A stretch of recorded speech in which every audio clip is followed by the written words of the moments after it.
Hello and welcome to the Daily Comic and Collectible, episode 491. Now today, the collectible of the day is the DC Direct, All-Star Comics, Justice Society of America, Golden Age, Wave 2, Hourman action figure. Chemist Rex TikTok Tyler was a young chemist who discovered a chemical compound he named Miraclo, which gave him superpowers for 1 hour at a time. Under the influence of Miraclo, Tyler gained the strength of 10 men, superhuman speed, and a resistance to harm.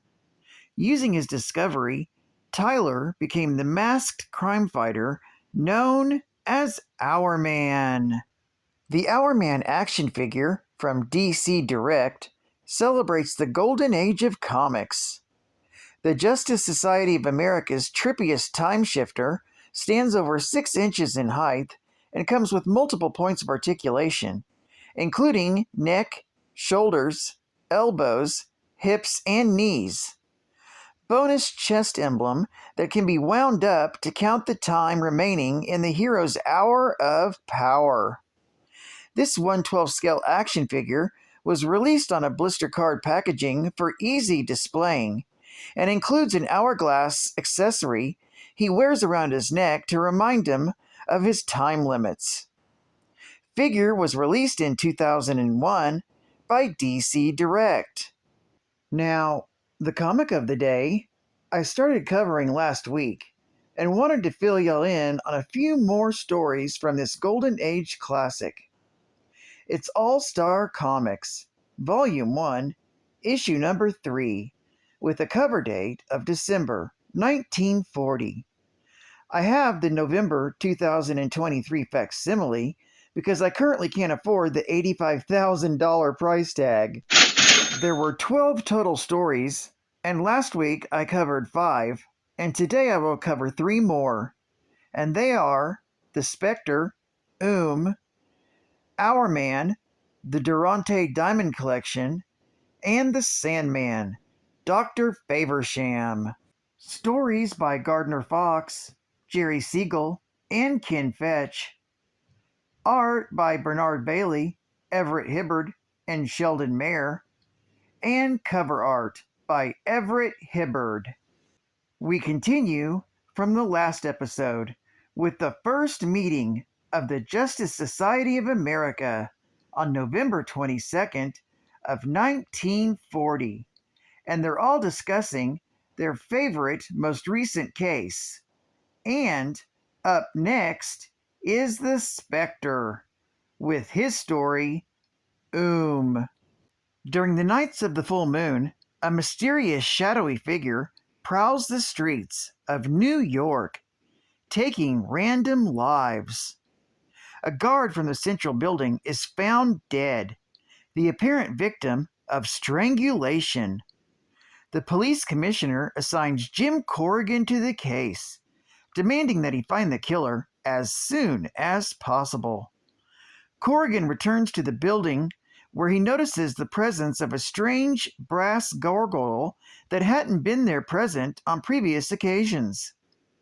The gargoyle leaps down from its pedestal, declaring itself as a monster that had spent thousands of years trapped on the moon. Now that he is free, he pledges to kill as many people as possible.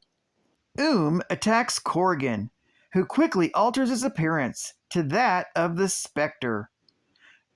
Challenges the Spectre, declaring that the first person to locate the fabled red moonstone of Quetzalcoatl will earn the right to remain on the Earth. The loser must agree to abandon the planet forever. The Spectre and travel through outer space in search of the moonstone. Attempts to slow the Spectre down through the aid of one of Quetzalcoatl's henchmen. The crony in question, a large brown space dragon, battles with Spectre while takes the opportunity to find the moonstone. The Spectre succeeds in getting the stone away from and returns to Earth, thus winning the contest. However, refuses to return to his former imprisonment. The Spectre uses his unlimited power to pull Oom's soul from his body, trapping it inside the Moonstone. He then hurls it deep into outer space. Hourman decides to tell the next story about the Durant Diamond Collection. Mr. Bannerman informs Rex Tyler that he wants him to attend the Durant Charity Costume Ball with his niece, Regina Page. Rex decides to go to the function dressed as Hourman. But when he arrives, he sees 5 other guests also dressed as Hourman. He learns that the other Hourman plan on stealing the Durant Diamond Collection and pin the job on the real Hourman. Rex takes some Miraclo and gets into a fight with the imitators, but one of them knocks him from behind with the butt of his gun. When he awakens, he discovers that the thieves are gone, the police have arrived, and they are there to arrest him. He escapes from them and sneaks into Durant's study, where he finds evidence indicating that Durant is the ringleader of his own robbery. Being in need of fast money, Durant was staging the robbery so that he could collect on the insurance money. Hourman tracks down the thieves and apprehends all 5 of them while exposing Durant's fraud, and more police arrive to arrest them.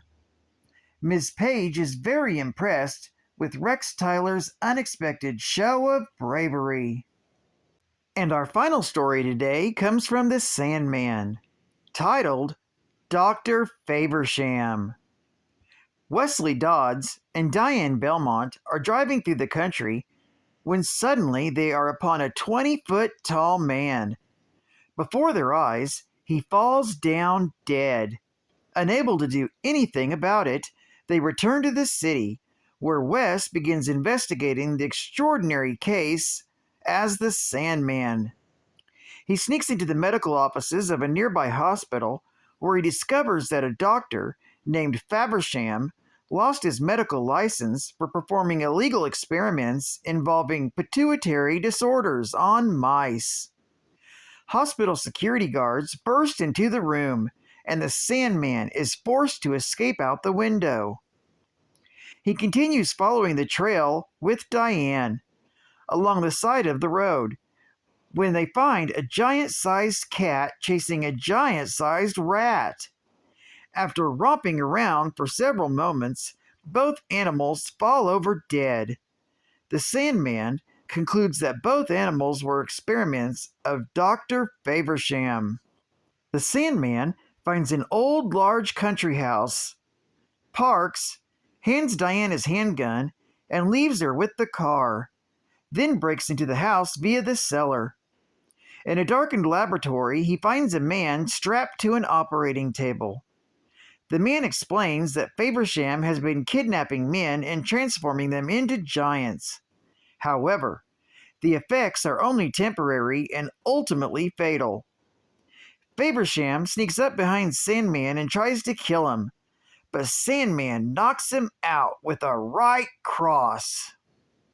All-Star Comics is continued in issue number 4 from April 1941.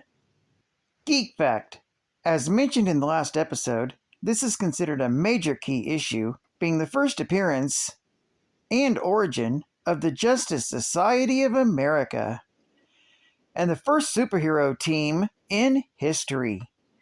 And it's the 3rd appearance of the Atom. Bonus Geek Fact: appears next in All-Star Squadron, issue number 51, from November of 1985, as part of the Mr. Mind's Monster Society of Evil. Another bonus geek fact: Sandman, Wes Dodds, reveals his secret identity and his girlfriend's name to the Justice Society of America members in this issue. Advertising ad facts. Hope you'll forgive me for interrupting my good friend the Atom from starting his story, boys and girls. But I wanted to tell you a little bit about my All-American Flying Club. The All-American Flying Club was started just 5 months ago, and we already have over 5,000 members. Boys and girls who are interested in aviation and all its activities, and who will follow my adventures every month in All-American Comics. If you've not yet joined this organization, this is my cordial invitation to you to become a charter member.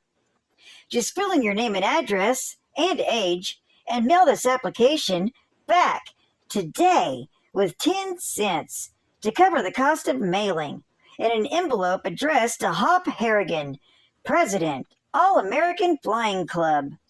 And here's what you'll get for joining the All-American Flying Club: a beautifully engraved membership card containing all the rules of the club, and a beautiful golden winged emblem illustrated above, plus opportunities to enter contests for prizes and free trips.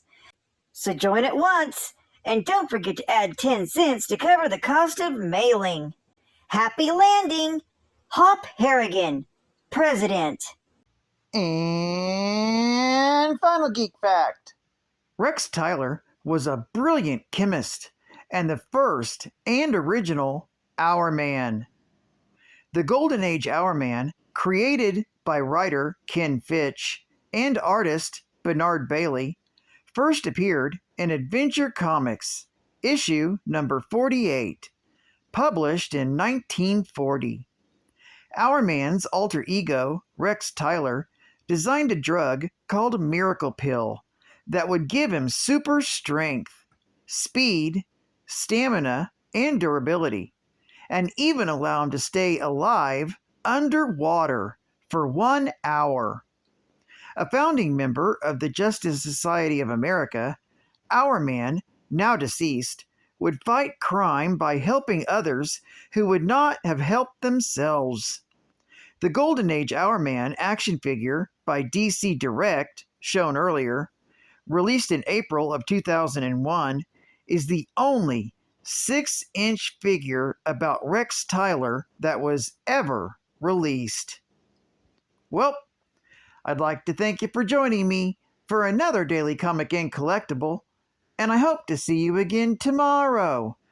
This is Cat Fan Comics Man, and I'll catch you on the flip. Over and out.